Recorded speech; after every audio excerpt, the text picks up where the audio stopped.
கொடுத்து அதற்காக நன்றி ஏசப்பா. இந்த வாரம் முழுவதும் நீங்க பாதுகாத்து கொண்டு அதற்காக நன்றி ஏசப்பா. நீங்க கூட இருந்து அதற்காக நன்றி ஏசப்பா. Thank you Lord, thank you Jesus. இந்த வேலையை உங்கள் ஆராதனை முழுமையை கொடுத்து அதற்காக நன்றி ஏசப்பா. இந்த ஆராதனை வேலை முழுவதும் நீங்க கூட இருக்க ஏசப்பா. உங்க கூட இடைப்படுங்க ஏசப்பா. இயேசு நாமத்தில் பிதாவே ஆமென்.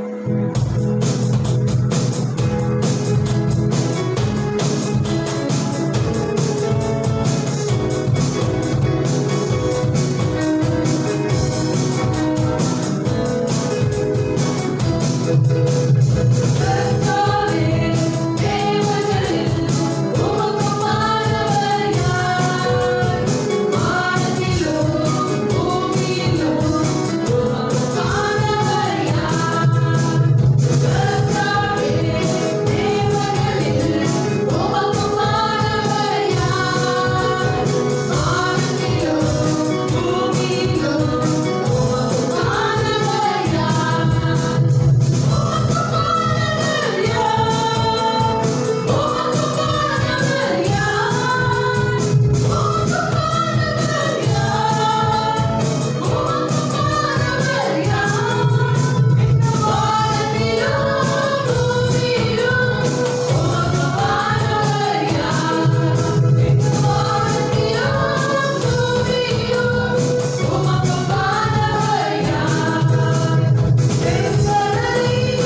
Your name is great, O Lord.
கர்த்தருடைய பரிசுத்த நாமத்துக்கு ஸ்தோத்திரம். கர்த்தர் நல்லவர், அவர் கிருபை என்றும் உள்ளது. நாம் யாவரும் இந்த வேதாகமத்தை எடுத்து சொல்லுவோம். இந்த நியாயப்பிரமாண புஸ்தகம் என் வாயிற்கு தெரியாதிருக்கும், இதில் எழுதுகிறவருடைய எல்லாம் செய்ய நான் கவனமாயிருப்பேன். இரவும் பகல் இதை தியானித்துக் கொண்டிருப்பேன். இதனால் நான் வழியை வாய்க்கப்படுவேன். இதனால் நான் புத்திமானாய் நடந்து கொள்வேன். என்னை பலப்படுத்துகிற கிறிஸ்துவினாலே எல்லாவற்றையும் செய்ய எனக்கு பலன் உண்டு. ஏனெனில் இந்த உலகில் இருக்கிற அவரை விட என்னில் இருப்பவர் மிகவும் பெரியவர். ஹல்லேலூயா. கர்த்தர் நல்லவர், அவர் மிகவும் பெரியவராக இருக்கிறார் நம்முடைய வாழ்க்கையிலே. இன்றைக்கு நாம் தேவனுடைய வார்த்தைக்கு நேராய் நாம் கடந்து போவோம். இன்றைக்கு அபிஷேகத்தை குறித்துதான ஒரு சத்தியத்தை நம்ம பார்க்க போகிறோம். வேதாகமத்திலே அபிஷேகம் என்றால் என்ன அப்படின்றத நம்ம பார்க்க போகிறோம். ஏன்னா நம்ம பார்க்குறோம், அபிஷேகம் அப்படின்னு சொல்லி பார்க்கும் பொழுது விதவிதமான ஒரு அபிஷேகம் பைபிளில் நம்ம பார்க்குறோம். ராஜாக்கள் அபிஷேகிக்கப்படுகிறார்கள், ஆசாரியர்கள் அபிஷேகிக்கப்படுகிறார்கள். இயேசு கிறிஸ்து உன்னதத்திலிருந்து இந்த உலகத்துக்கு வரும் பொழுது அவர் அபிஷேகிக்கப்பட்டார் அப்படின்னு சொல்லி நம்ம பார்க்கிறோம். ஸோ அவருடைய அபிஷேகத்திற்கு ஒரு நோக்கம் இருந்தது அப்படின்னு சொல்லி நம்ம பார்க்கிறோம். ஸோ இன்றைக்கு அபிஷேகம் அப்படின்னு சொன்னாலே இந்த உலகம் ஜஸ்ட் ஃபீலிங், அது ஒரு ஒரு உடல் ரீதியான ஒரு சில காரியங்களை அவங்க யோசிக்கிறாங்க. நம்முடைய ஒரு உணர்ச்சி அப்படின்ற ஒரு யோசனைகள் அநேக ஜனங்களுக்கு அப்படி இல்லை. நம்ம யோசிக்கிறது அல்ல அபிஷேகம் அப்படின்றது.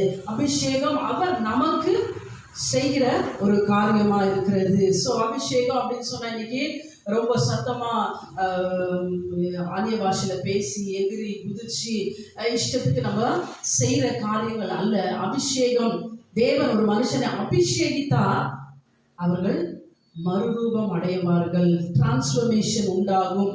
ஸோ அங்க பார்க்குறோம், இது முழுக்க முழுக்க ஒரு மனுஷனால் உண்டாகிற காரியம் அல்ல, தேவன் நமக்கு செய்கிற ஒரு காரியமா இருக்கிறது. ஏன்னா தேவனுடைய வசனத்துல நாம் பார்க்கும்பொழுது ஏசாயா 10ஆம் அதிகாரம் 27ஆம் வசனத்துல நாம் வாசிக்கிறோம். ஏசாயா 10:27. அந்நாளில் உன் தோளில் நின்று அவன் சுமையும் உன் கழுத்து நின்று அவன் முகமும் நீக்கப்படும், அபிஷேகத்தின் நுகம் முறிந்து போகும். சோ இங்க பார்க்கிறோம், அபிஷேகத்தினால் நுகம் முறிந்து போகும்.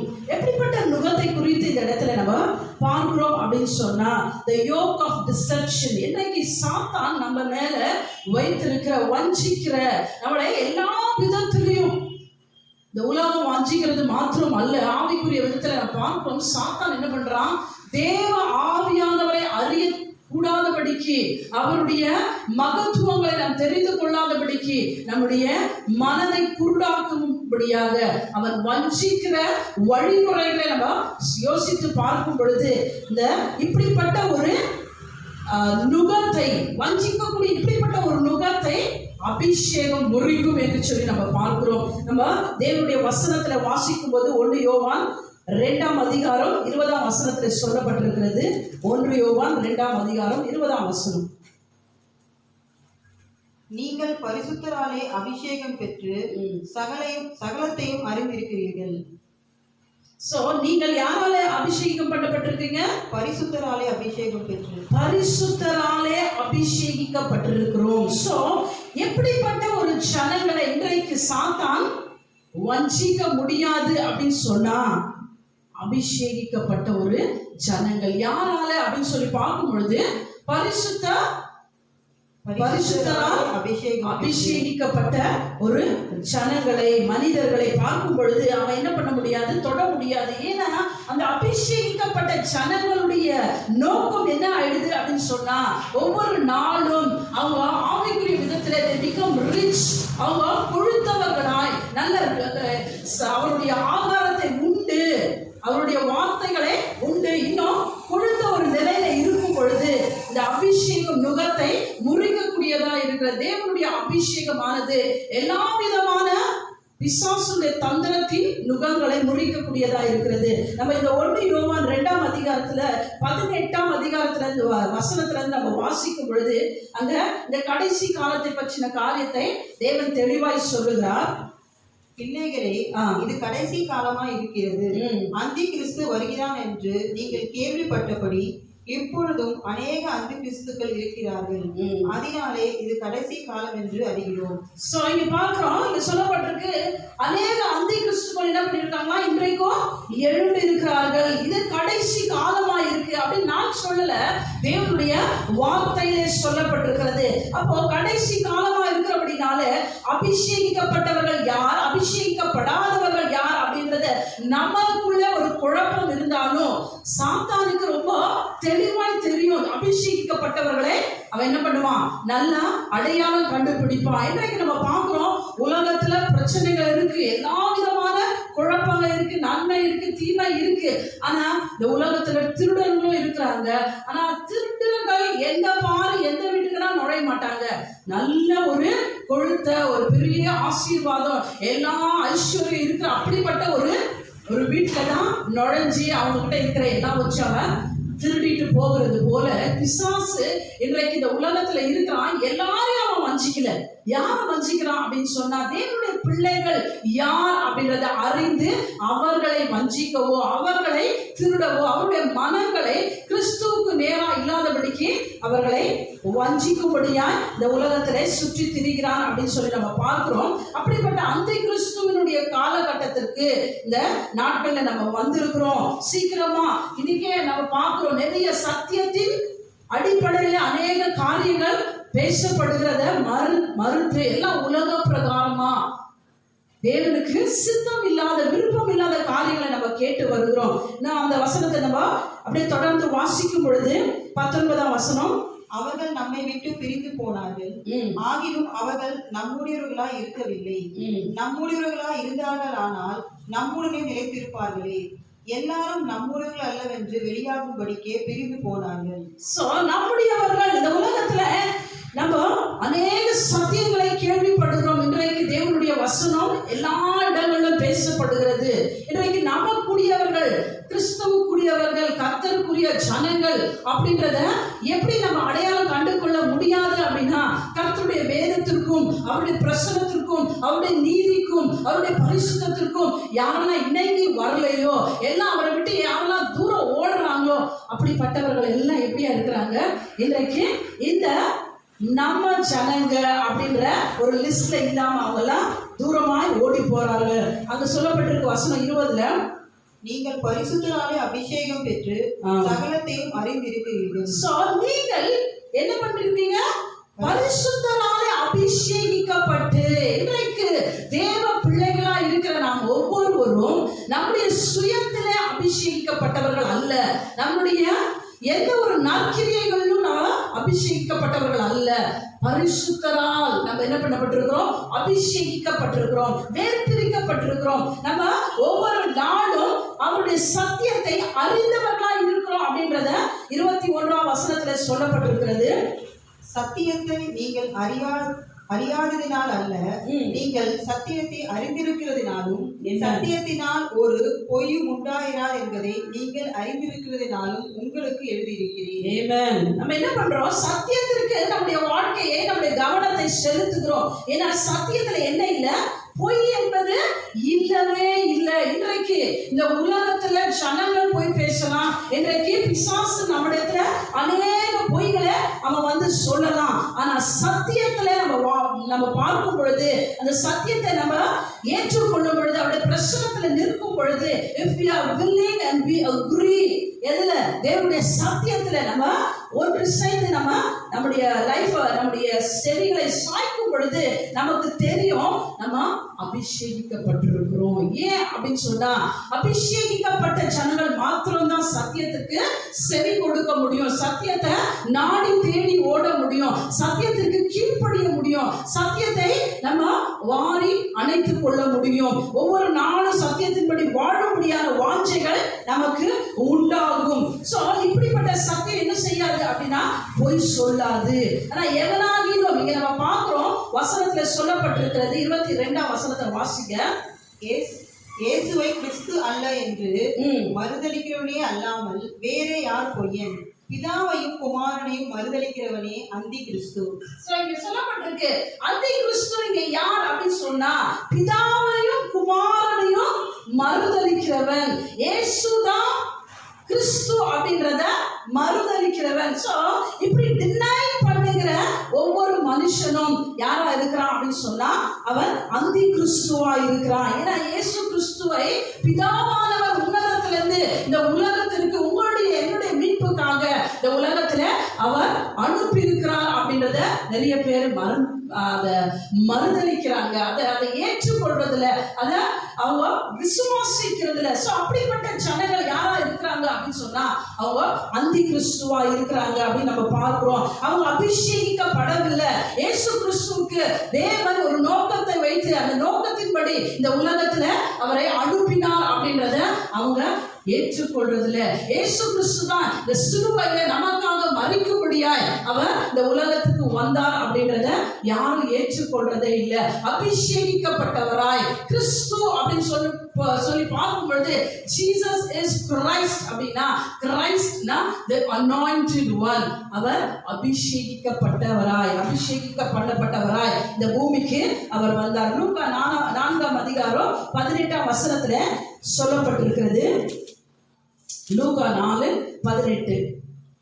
கர்த்தருடைய ஆவியானவர் என் மேல் இருக்கிறார், தரித்திரருக்கு சுவிசேஷத்தை பிரசங்கிக்கும்படி என்னை அபிஷேகம் பண்ணினார். ஆமென். தரித்திரருக்கு என்னது அவர் பிரசங்கிக்கிறாரா? சுவிசேஷத்தை, குட் நியூஸ், நற்செய்தியை அவர் தெரிவிக்கும்படியாய். இந்த உலகத்துல எத்தனையோ நல்ல செய்திகளை இன்றைக்கு நம்முடைய காதுல கேட்டிருந்தாலும் இயேசு கிறிஸ்து மாத்திரமே நம்மளை விடுவிக்கிறவர், ரட்சிக்கிறவர், நம்ம பிசாசுடைய கரத்திலிருந்து நம்மளை மீட்டெடுத்து உன்னதத்துக்குரியவர்களாய் அவருடைய ஜீவனை நமக்கு வைத்து இன்றைக்கு பிதாவுக்கும் நமக்கும் இருக்கிற இந்த நடுவான அந்த ஒரு கேப், அந்த ஒரு காலியான இடத்தை அவர் நிரப்பியிருக்கிறார் அப்படின்றத இன்றைக்கு அறியும்படியாக இப்படிப்பட்ட ஒரு நற்செய்தியை நம்முடைய வாழ்க்கையில கொடுக்கும்படியா இந்த உலகத்துல யாருமே வரல இயேசு கிறிஸ்துவை தவிர. வாசிங்க.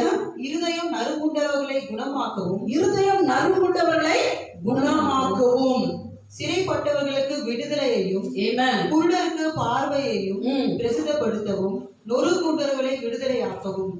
அவர் என்ன பண்ணப்பட்டார்? அபிஷேகிக்கப்பட்டார். இயேசு கிறிஸ்து அபிஷேகிக்கப்பட்ட நோக்கம் என்ன அப்படின்னு சொன்னா உங்களுக்கும் எனக்கும் நற்செய்திகள் மாத்திரம் அல்ல, நொறுங்குண்ட இருதயத்தை அவர் என்ன பண்றாருங்களா ஒவ்வொரு நாளும் குணப்படுத்துகிறவராக இருக்கிறார். சோ இன்றைக்கு உங்களுடைய இருதயமும் சரி, இங்க கேட்டுக்கொண்டிருக்கிற இல்ல நம்முடைய வாழ்க்கையில ஏற்படுகிற காரியத்தின் நிமித்தம் நம்முடைய இருதயம் நொறுங்குண்டு போனா யார்கிட்ட ஓடணும் அப்படின்னு சொன்னா தேவனிடத்துல, இயேசு கிறிஸ்துவிடத்துல வரும் பொழுது அதை குணமாக்கக்கூடியவராக இருக்கிறார். நம்முடைய இருதயத்தை ஆராய்ந்து அறிந்து நம்மை சரியாய் புரிந்து கொண்டு அவர் ஒவ்வொரு நாளும் நம்மளை நேசிக்கிறவராக இருக்கிறார். சோ அவர் நம்முடைய இருதயத்தை என்ன பண்ணுவாரா?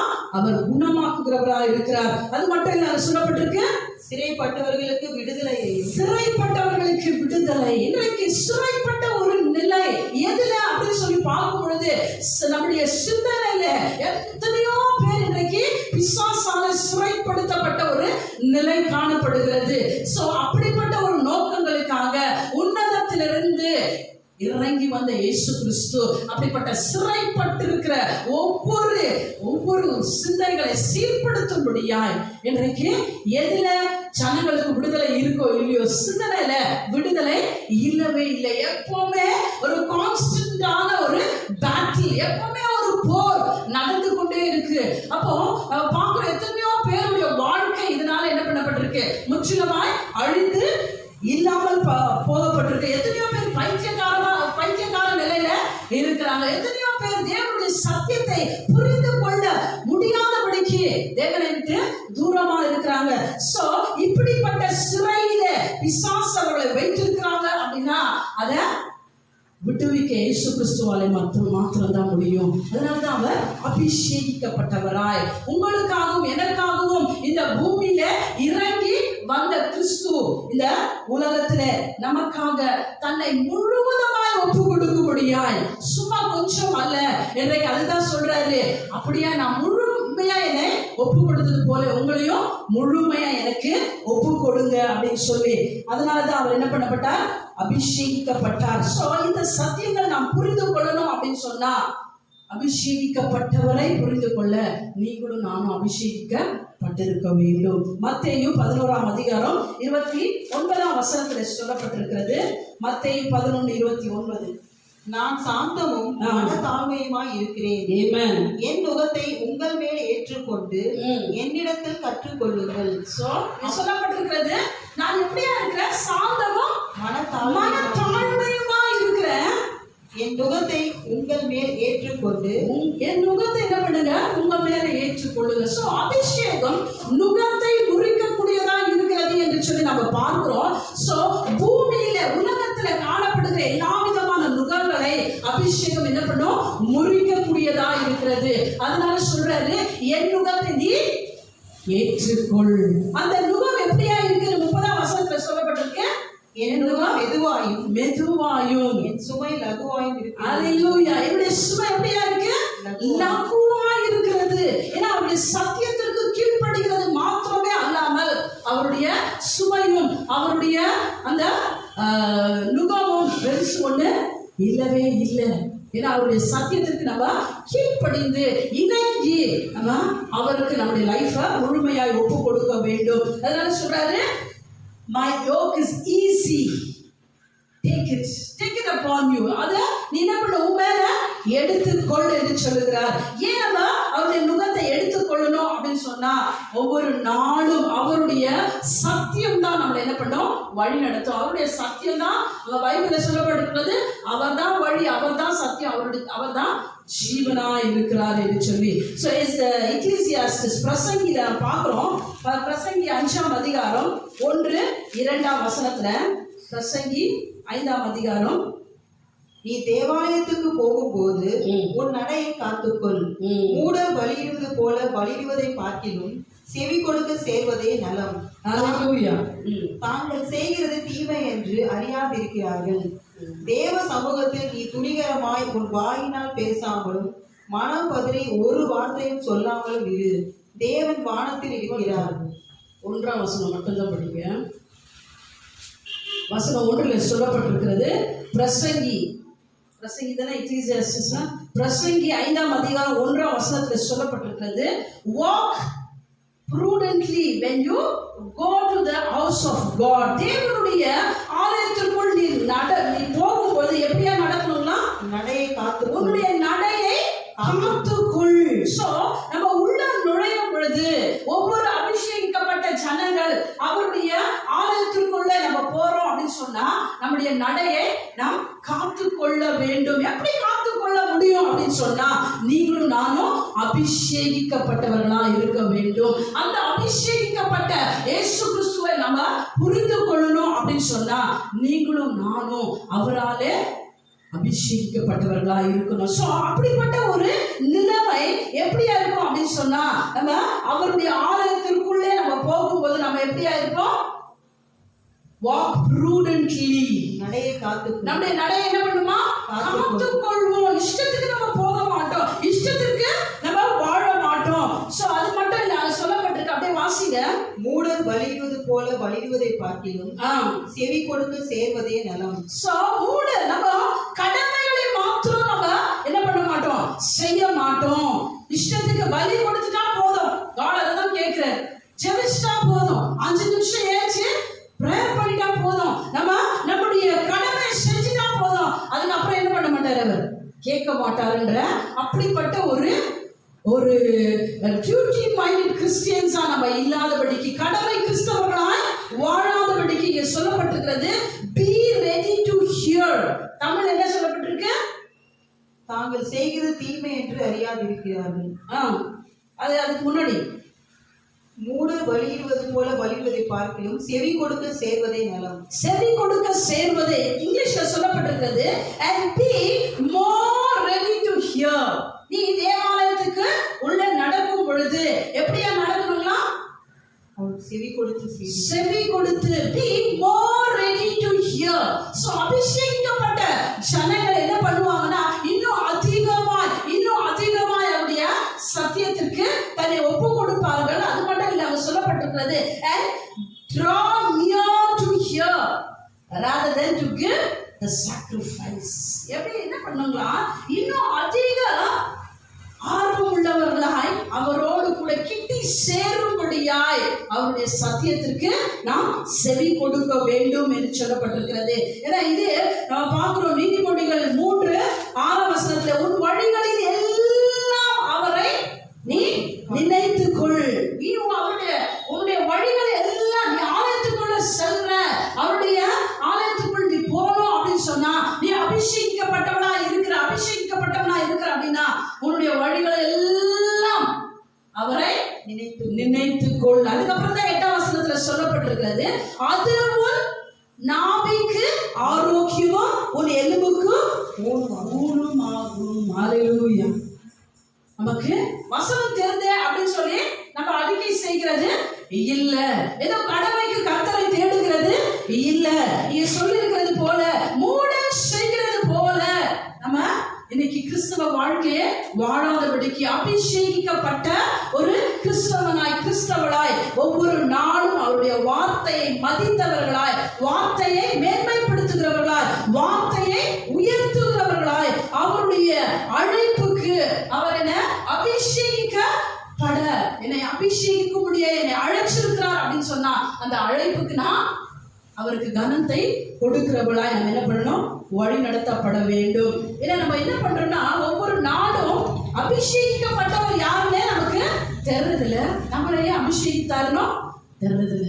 ஏன்னா நம்ம கேட்டது பார்த்தது எல்லாம் அபிஷேகம் அப்படின்னு சொன்னா போதும், நம்முடைய உடல் எல்லாம் அசைச்சு அப்படியே நிறைய பேர் செய்யறாங்க, தவறுன்னு சொல்லல. ஒரு சில நேரங்கள்ல அபிஷேகம் தேவனுடைய தொடுதல் ஒவ்வொரு மனுஷனுக்கும் வரும் பொழுது ஒவ்வொரு விதமாய் மனுஷன் மாறலாம். ஒரு சிலர் விழுந்துடுறாங்க அபிஷேகத்துல, ஒரு சிலர் அப்படியே அவருடைய உடல் ஆடி போயிடுது. ஆனா வாழ்க்கை முழுசா நம்ம உணர்ச்சி வசத்திலேயே வாழாதபடிக்கு, வாழ்க்கை முழுவதுமா தொட்டதும் அப்படியே எகிரி மற்றவர்களை போய் அடிச்சு நொறுக்கி அப்படியெல்லாம் நம்முடைய எல்லாம் ட்ரெஸ் எல்லாம் அப்படியே கழண்டு போகிற மாதிரி மற்றவங்க நம்மளை பார்த்து கேலி செய்யறது போல அபிஷேகம் நம்மளை அப்படியாய் அலக்களிக்காது. அபிஷேகம் நம்முடைய வாழ்க்கையை டிரான்ஸ்ஃபார்ம் பண்ணும், நம்முடைய ஒவ்வொருடைய வாழ்க்கை முறைகளை மாற்றி காட்டும். நம்ம மறுரூபப்படும்படியாய் நம்முடைய கேரக்டர்ஸ், நம்முடைய குணாதிசயங்களை அவருக்கு உரியதாய் நம்முடைய வாழ்க்கைகள் மாறும். அதுதான் அபிஷேகம் பண்ணக்கூடிய ஒரு காரியம். நம்ம ஒரு டியூட்டி மைண்டடா இருக்கிற கிறிஸ்தவர்களை போல நம்ம கடமைகளை மற்றும் செய்கிறவர்களாய் ஒரு ரோபோ, ஒரு இயந்திரத்தை போல நம்ம என்ன பண்ண மாட்டோம், கிரியை செய்ய மாட்டோம். இந்த ரோபோ, இந்த பசங்களுக்கெல்லாம் நம்ம கீ கொடுக்குற ஒரு பொம்மைலாம் இருக்கு, அந்த மாதிரி கொடுக்கும்போது நம்ம எவ்வளவா கீ கொடுத்துருக்கிறோமோ அதை மட்டும் தான் அது செய்யும். அது எப்படி எதுக்காக உண்டாக்கப்பட்டிருக்கோ அதை மட்டும் அது செய்யும். நடக்கும், உட்கார்ந்துருந்தா உட்காரும், இல்ல கைத்தட்ட பொம்மையா இருந்தா கைத்தட்டும், அவ்வளவுதான் அது செய்யும்.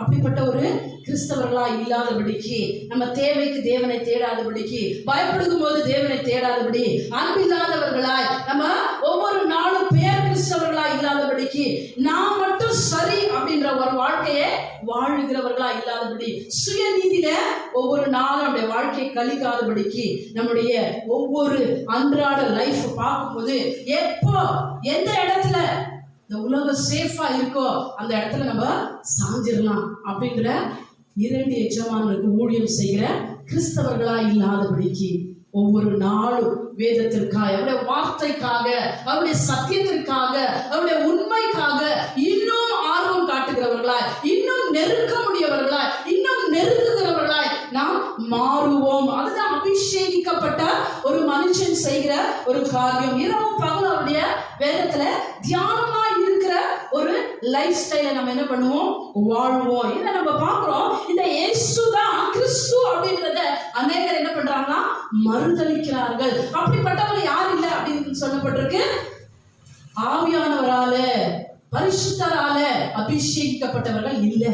ஏன்னா அவங்க என்ன பண்றாங்க, இயேசு கிறிஸ்து அப்படின்றத மறுதலிக்கிறாங்க. அவர் இயேசு கிறிஸ்து இந்த பூமிக்கு உன்னதரால தேவனாலே அனுப்பப்பட்டவர் அப்படின்றத தகப்பனையும் அவங்க விசுவாசிக்கிறதுல, அவர் அனுப்பின மகனையும் விசுவாசிக்கிறதுல. சோ அப்படி பார்க்கும் பொழுது இன்றைக்கு உங்களுக்கும் எனக்கும் ரட்சிப்பு அது உண்மை. ரட்சிப்பு நம்ம பெற்றிருக்கிறது உண்மை, நம்ம ரட்சிக்கப்பட்டிருக்கிறது உண்மை. உண்மையா இருக்கிறது. சோ அந்த ரட்சிப்பு உண்மை அப்படின்னு சொன்னா அந்த ரட்சிப்பு உங்களுக்கு எனக்கு எப்படி கிடைச்சிச்சு அப்படின்னா இலவசமா கிடைச்சிச்சு. It was free. அதுக்கு நான் எந்த ஒரு பேமெண்ட்டும் கொடுக்கல. ஆனா the knowledge of God அப்படின்னு சொல்லி வரும் பொழுது இந்த அபிஷேகிக்கப்பட்ட ஒவ்வொரு பிள்ளைகளும் அவரால வேர்பிரிக்கப்பட்ட ஒவ்வொரு தேவ பிள்ளைகளும் இந்த knowledge of God தேவனை அறிகிற அறிவை நாம் பெற்றுக்கொள்ளணும் அப்படின்னு சொன்னா it needs payment. நம்ம என்ன பண்ணணும் அப்படின்னு சொன்னா we got to pay attention to the word of God. தேவனுடைய வசனத்துல எழுதிக்க நம்ம என்ன பண்ணணும், அவருடைய வார்த்தைக்கு செவி சாய்க்க கற்றுக்கொள்ளணும். நம்ம செவி சாய்க்கணும், கவனம் செலுத்த வேண்டும். எதை செலுத்தணும் அப்படின்னா கவனத்தை செலுத்தணும். நம்முடைய பணத்தையோ நம்முடைய ரத்தத்தையோ நம்முடைய எந்த ஒரு காரியத்தையும் தேவன் கேட்கல. நான் அபிஷேகிக்கப்பட்ட ஒரு மனுஷனா இருக்கிறேன் அப்படின்னு சொன்னா, அபிஷேகிக்கப்பட்ட ஒரு தேவனுடைய பிள்ளையா இருக்கிற அப்படின்னு சொன்னா pay attention to his word. அவருடைய வார்த்தைக்கு நான் கவனம் செலுத்த கற்றுக்கொள்ளணும். knowledge of God எதுல இன்னும் அதிகரிக்கும் அப்படின்னு சொன்னா நான் கவனம் செலுத்துகிறது நிமித்தம் அவருடைய வார்த்தையில இன்னும் இன்னும் இன்னும் நான் நெருங்கி வருகிறது நிமித்தம் நான் என்ன பண்ணுவேன், நான் அவரை அறிகிற அறிவுல பெருக ஆரம்பிப்பேன். நான் பெருக அவருடைய அவரை அறிகிற அறிவுல நான் பெருகும் பொழுது இந்த அபிஷேகமானது என்ன ஆகும் அப்படின்னு சொன்னா என்னை மாற்றும். ஹல்லேலூயா. அபிஷேகமானது முகங்களை முறிக்கும், அபிஷேகமானது என்னை மறுரூபப்படுத்தும் என்று சொல்லி நம்ம பார்க்கிறோம். ஏன்னா ப்ராவர்ப்ஸ் நீதிமொழிகள் 6ஆம் அதிகாரம் 23ஆம் வசனத்துல நம்ம தெளிவாய் தேவனுடைய வசனம் சொல்லுகிறதை கேட்கிறோம். கட்டளையே விளக்கு, கட்டளையே விளக்கு, வேதமே வெளிச்சம். ஆமென். வேதமே வெளிச்சம். போதக சிக்ஷையே ஜீவ வழி. ஹல்லேலூயா. போதக சிக்ஷையே ஜீவ வழி. சோ இங்க சொல்லப்பட்டிருக்கு கட்டளையே விளக்கு. கட்டளை அப்படின்னு சொன்னா உடனே என்ன நமக்கு ஞாபகம் வரணும் அப்படின்னு சொன்னா ஆதாமை உண்டாக்கிட்டு ஆதாமுக்கு முன்பதாக அந்த ஏதேன் தோட்டத்துல ஒரு மரத்தை வச்சு மற்ற எல்லா மரங்கள் கனிகளை பார்த்து இதை சாப்பிடணும் இதை சாப்பிடக்கூடாது, டூ அண்ட் டோன்ட், இதுதான் நமக்கு ஞாபகம் வரணும். கட்டளை அப்படின்னு எங்கெல்லாம் தேவனுடைய வார்த்தையில வருகிறதோ சோ டூ அண்ட் டோன்ட், எதை செய்யணும் எதை செய்யக்கூடாது அப்படின்றத அபிஷேகிக்கப்பட்ட ஒரு பிள்ளைகளோடு கூட தேவன் பேசுகிற ஒரு காரியமா இருக்கிறது. சோ கட்டளையே விளக்கு. சோ அந்த கட்டளை நம்ம அந்த கட்டளைக்கு கீழ்ப்படிந்தோம் ஆனால் அப்போ நம்ம விளக்கு, நான் ஏற்கனவே ஜஸ்ட் ஒரு காரியத்தை நான் சொல்லியிருக்கிறேன். விளக்கு இன்றைக்கு விளக்கு எரியணும் அப்படின்னு சொன்னா முக்கியமா தேவைப்படுகிற 3 காரியம்: எண்ணெய், திரி, தீ. சோ எண்ணெய், திரி, தீ, இந்த 3 காரியம் இருந்தாதான் அந்த விளக்கு எரியும். சோ வேதமே வெளிச்சம் அப்படின்னு சொல்லி பார்க்கும் பொழுது என்ன திருத்தி கொண்டால் நம்ம அபிஷேகிக்கப்பட்டிருக்கிறேன் அப்படின்னா வெறும் சும்மா மற்றவங்களிடத்துல நான் யார் அப்படின்றத வெளிப்படுத்துறதுக்கு இல்ல, என்னை திருத்தி கொண்டாதான் நான் என்ன பண்ண முடியும், என்னுடைய விளக்கு எரிய ஆரம்பிக்கும். சோ வேதம் எனக்கு வெளிச்சம் கொடுக்கும். ஏன்னா அவருடைய வசனத்துல சொல்லப்பட்டிருக்கிறது அவருடைய வார்த்தை என் கால்களுக்கு தீபமும் என் பாதைக்கு வெளிச்சமா இருக்கிறது என்று.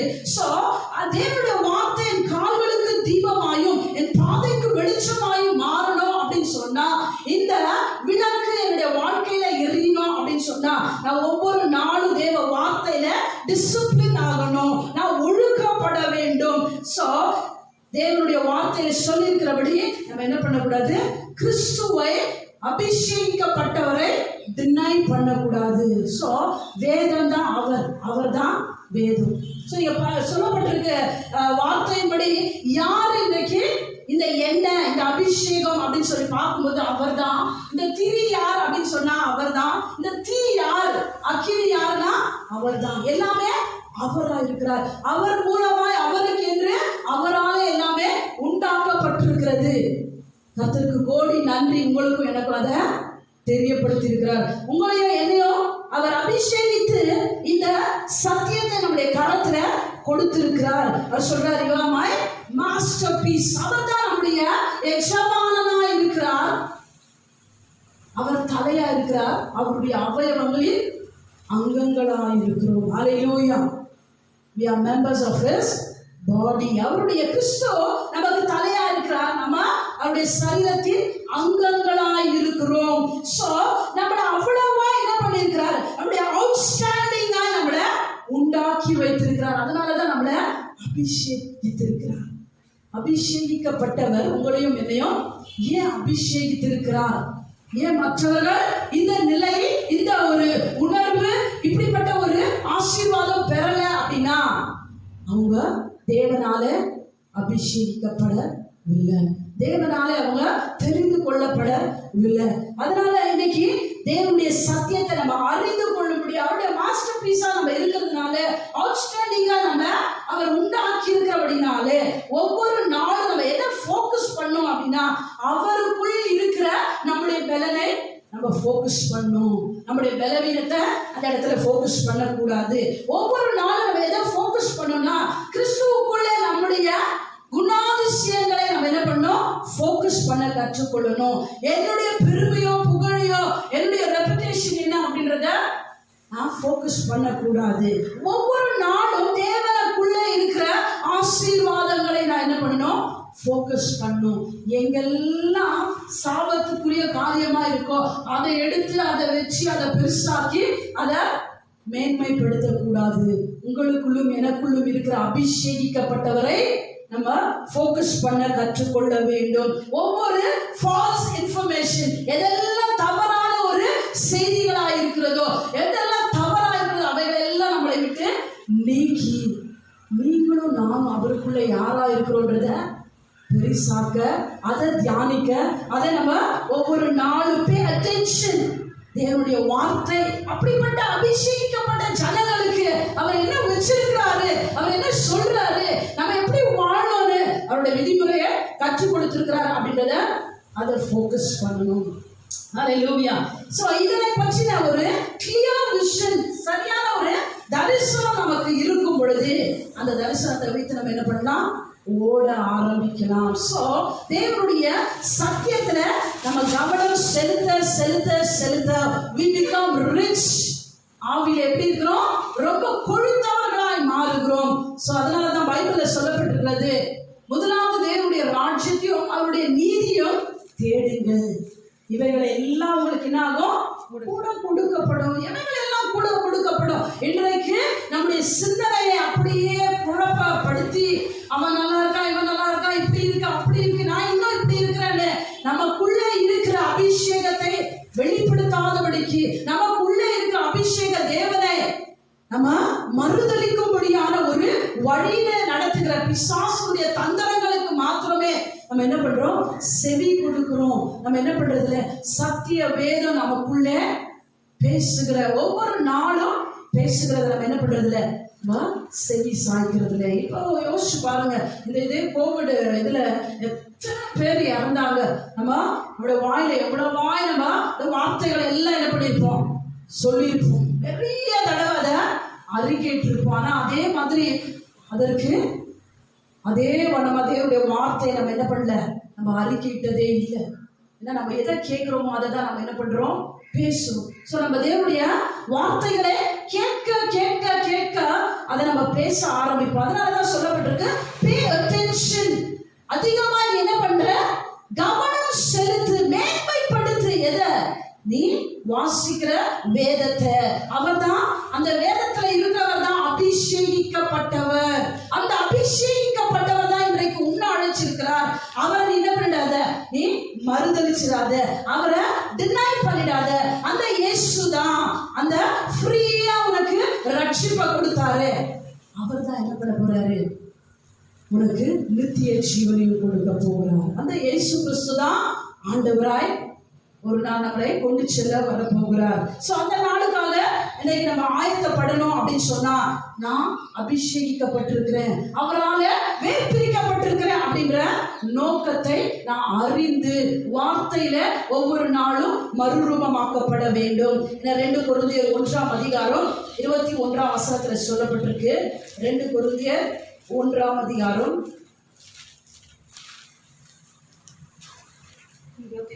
21, 22. உங்களுடனே கூட எங்களையும் கிறிஸ்துவுக்குள் ஸ்திரப்படுத்தி நம்மை அபிஷேகம் பண்ணினவர் தேவனே. ஹல்லேலூயா. அவர் நம்மை முத்திரித்து நம்முடைய இருதயங்களில் ஆவி என்னும் அச்சாரத்தையும் கொடுத்திருக்கிறார். ஆமென். ஹல்லேலூயா. திரும்ப வாசிங்க. உங்களுடனே கூட எங்களையும் கிறிஸ்துவுக்குள் ஸ்திரப்படுத்தி, உங்களோட கூட எங்களையும் கிறிஸ்துவுக்குள் என்ன பண்ணியிருக்கிறாரா? எஸ்டாப்லிஷ் பண்ணியிருக்கிறார். He who establishes us with you in Christ and has anointed us in God. ஸ்திரப்படுத்தி என்ன பண்ணியிருக்காரு? நம்மை அபிஷேகம் பண்ணினவர் தேவனே. ஹல்லேலூயா. சோ இன்றைக்கு அபிஷேகம் அப்படின்னு சொன்னா ஏதோ தாவீது அபிஷேகம் பண்ணாங்க, ஒரு பெரிய எண்ணெய் எடுத்து அதை ஊற்றி அதை அபிஷேகம் பண்ணாங்க. அந்த அபிஷேகத்தினுடைய கண்ணோட்டத்துல இன்றைக்கு உங்களையோ என்னையோ அப்படி பார்க்க வேண்டாம். இங்க சொல்லப்பட்டிருக்கிறது அபிஷேகம் பண்ணது யாரா இருக்கிறது? தேவனாய் இருக்கிறார். உங்களையும் என்னையும் அபிஷேகித்தவர் தேவனாய் இருக்கிறார். அந்த அபிஷேகமானது நமக்குள்ளே வரும் பொழுது பிசாசு கொண்டு வருகிற எல்லா விதமான சதிகள், அவனுடைய வஞ்சிக்கிற எல்லா விதமான வழிகளை நிர்மூலமாக்கி போடும்படியாய் வேத வார்த்தைக்குள்ளே நம்மளை ஸ்திரப்படுத்தக்கூடியதா இருக்கிறது. ஹல்லேலூயா. அவருக்குள்ளே நம்மளை ஸ்திரப்படுத்துகிறவரா இருக்கிறார். 22ஆம் வசனம் வாசிங்க. அவர் நம்மை முத்திரித்து, ஆமென், நம்முடைய இருதயங்களில் ஆவி என்னும் அச்சாரத்தையும் கொடுத்திருக்கிறார். ஆமென். நம்மளை என்ன பண்ணியிருக்கிறார் அவர்? அதனால நம்ம அபிஷேகிக்கப்பட்டவரா இருக்கிறதுனால நம்மளை முத்திரித்து ஆவி என்னும் அச்சாரத்தினால ஆவி என்னும் அச்சாரத்தையும் கொடுத்திருக்கிறார். ஆவி என்னும் கேரண்டி என்ன கொடுத்திருக்கிறாரு? ஆவி என்னும் அச்சாரத்தை நமக்கு கொடுத்திருக்கிறார். சோ இதுல நம்ம என்ன பண்ணணும்? பெருமைப்படணும். உலகத்தின் காரியத்துல வெட்கப்படணும். இந்த இப்படிப்பட்ட காரியத்தை தேவனுடைய உன்னதமான அவருடைய வார்த்தைகளை நம்ம கேள்விப்படும் பொழுது, நம்ம படிக்கும் பொழுது ஆவி என்ற அச்சாரத்தினால இன்றைக்கு உங்களையும் என்னையும் முத்திரித்து அபிஷேகித்து இந்த நாளில் என்ன பண்ணிருக்கிறாரு? மற்ற அநேக ஜனங்களின் மத்தியிலே நீங்க அவருக்கு வேணும், நான் அவருக்கு வேணும் அப்படின்றத நம்மளை வேர்பிரித்து வைத்து இந்த உலகத்தை அசைக்கக்கூடியவர்களாய் அல்ல, ஒவ்வொரு நாளும் அவரோடு கூட இசைந்து வாழுகிறவர்களாய், ஒவ்வொரு நாளும் அவரோடு கூட நம்ம பேசிக் கொண்டிருக்கிறவர்களாய், ஒவ்வொரு நாளும் பிசாசு கொண்டு வருகிற டிசப்ஷன், அவன் கொண்டு வருகிற வஞ்சிக்கிற எல்லா தன்மைகளை அறிந்து அதனை ஜெயம் பெறும்படியாய் என்ன தேவனுடைய வசனத்துல நம்ம பார்த்தோம். 1 யோவான் 2ஆம் அதிகாரத்துல அந்த இடத்துல அந்தி கிறிஸ்து ஒருத்தன் வரப்போறான். ஆனா யாரெல்லாம் இன்னைக்கு சத்தியத்தை புரியாம இருக்கிறார்களோ அவங்க எல்லாம் யாரா இருக்கிறாங்கன்னா பரிசுத்தரால் அபிஷேகம் பண்ணப்படாதவர்களா இருக்கிறாங்க. அப்போ கர்த்தருக்கு எவ்வளவு நன்றி சொல்லணும். நீங்களும் நானும் பரிசுத்தரால அபிஷேகிக்கப்பட்டவர்களாய் இருக்கிறோம். அதனால கர்த்தருக்கு கோடான கொடி ஸ்தோத்திரம். ஏன்னா அபிஷேகம் என்ன பண்ணும் அப்படின்னு சொல்லி நம்ம பார்க்கிறோம். அபிஷேகம் நுகத்தை முறிக்கக்கூடியதா இருக்கிறது. இன்றைக்கு உங்களுடைய வாழ்க்கையிலும் உங்களுடைய குடும்பத்திலும் எப்படிப்பட்ட ஒரு நுகங்களா இருந்தாலும் அவைகளை முறித்து போட, அவைகளை இல்லாமல் ஆக்க தேவ அபிஷேகம் உங்க மேல இருக்கிறத நீங்க ஒரு நாளும் மறந்து விடாதீங்க. ஒவ்வொருவரும் இந்த வேலை கண்களை மூடி, கர்த்தாவே ஏதோ நான் என்னமோ நினைச்சேன், ஏதோ வாழ்ற கிறிஸ்து என்னை தெரிந்து கொண்டார் அப்படின்ற ஒரு வாழ்க்கையில நான் இருந்தேன். ஆனா தேவனாகிய கர்த்தர், ஏதோ உன்னதத்தின் தேவன் எப்படியாய் கிறிஸ்துவை அபிஷேகித்து இந்த உலகத்துல நற்செய்தியை கொண்டு வரும்படியாய், எல்லா நொறுங்குண்ட இருதயங்களை சுகப்படுத்தும்படியாய், யாரெல்லாம் சிறைப்பட்ட ஒவ்வொரு ஜனங்களை விடுவிக்கும்படியாய் அவரை அனுப்பினது போல இன்றைக்கு எங்களையும் நீர் அபிஷேகித்து எங்களை விடுவித்து இந்த நாளிலே கர்த்தாவே பிசாசுடைய கரத்துல நாங்கள் திரும்ப மாட்டாதபடிக்கு, அவனுடைய டிசப்ஷனுக்குள்ள, அவனுடைய தந்திரமான திட்டங்களுக்குள்ள நாங்கள் நுழையாதபடிக்கு ஒவ்வொரு நாளும் உம்முடைய அபிஷேகிக்கப்பட்ட ஜனங்கள் என்ற வேர் பிரித்த ஒரு வாழ்க்கையை நாங்கள் வாழும்படியால் எங்களை தெரிந்து கொண்டீரே, அதற்காக ஸ்தோத்திரிக்கிறோம் அப்பா. ஆவி என்ற ஆச்சாரத்தினால் அப்பா நீர் எங்களை முத்திரித்திருக்கிறீர். We have been sealed, Lord. மக்கு கோடான கொடி ஸ்தோத்திரம் அப்பா. தேவனாலே நாங்கள் அபிஷேகிக்கப்பட்டிருக்கிறோம் என்று உங்களுடைய வார்த்தையிலே சொல்லப்பட்டிருக்கிறது கர்த்தாவே. அதற்காக நன்றி கர்த்தாவே. உடைய வார்த்தையானது எங்களுக்குள்ளே இதோ நிலைநாட்டப்படும்படியாய் இதோ இந்த நாளில் கர்த்தாவே உலகம் என்னென்னமோ சொல்கிறது, நிறைய இன்ஃபர்மேஷன்ஸை கொடுக்கிறது கர்த்தாவே. ஆனால் the truth will set you free என்று உடைய வார்த்தையிலே மாத்திரம் சொல்லப்பட்டிருக்கிறது. சத்தியம் உங்களை விடுதலை ஆக்கும் என்று, இன்ஃபர்மேஷன் உங்களை விடுதலை ஆக்கும் என்று சொல்லல. நீங்க கலெக்ட் பண்ற ஒவ்வொரு நாளும் அநேக வார்த்தைகள் உங்களை குழப்பம், உங்களை சமாதானம் இல்லாமல் எங்களை ஆக்கும் கர்த்தாவே. ஆனால் உங்களுடைய சத்தியமானது எங்களை நித்தியத்திற்கு வழிநடத்தும்படியான பாதுகாப்பை கொடுக்கும், ஜீவனை கொடுக்கும். அப்பா உங்களுடைய வழியிலே நடத்தும்படியான எல்லா கர்த்தாவே லீடிங் நாளை கர்த்தாவே பரிசுத்த ஆவியானவர் மூலமாய் எங்களுக்கு நீ கொடுத்தீரே, அதற்காக நன்றியோடு ஸ்தோத்திரிக்கிறோம். எங்களை அர்ப்பணிக்கிறோம் உடைய கருத்திற்குள்ளாக கர்த்தாவே.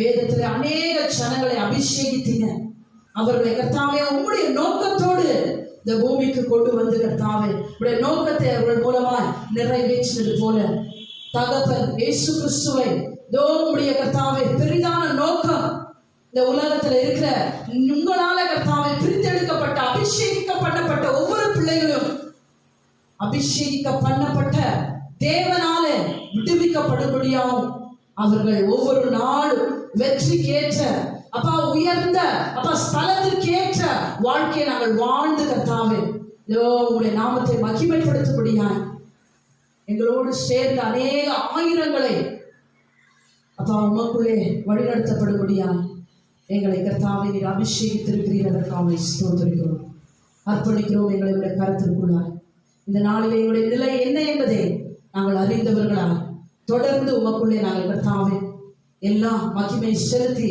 நாமத்தை மகிமைப்படுத்த அப்பா எல்லா கனத்தை கொடுத்து உம்மை உயர்த்த எங்களை ஆசீர்வதித்திருக்கிற அதற்காக ஸ்தோத்திரிக்கிறோம். இயேசு கிறிஸ்து நாமத்தினால் ஜெபிக்கிறோம் எங்கள் ஜீவனுள்ள நல்ல பிதாவே, ஆமென். நாத்துமாவின் கர்த்தரை ஸ்தோத்திரி, என் முழு உள்ளமையோட பரிசுத்த நாமத்தை ஸ்தோத்திரி. நாத்துமாவின் கர்த்தரை ஸ்தோத்திரி, கர்த்தர் செய்த சகல உபகாரங்களை ஒரு நாளும் மறவாதே. ஆமென். கர்த்தர் உங்களை ஆசீர்வதித்து உங்களை காக்க கடவர். கர்த்தர் தம்முடைய முகத்தை உங்களை பிரகாசிக்க பண்ணி உங்களுடைய கிருபையா இருக்க கடவர். கர்த்தர் தம்முடைய முகத்தை உங்களை பிரசன்னமாக்கி உங்களுடைய சமாதானத்தை உங்களுக்கு கட்டளையிட கடவர். இயேசுவின் நாமத்தினாலே ஆமென். Praise the Lord.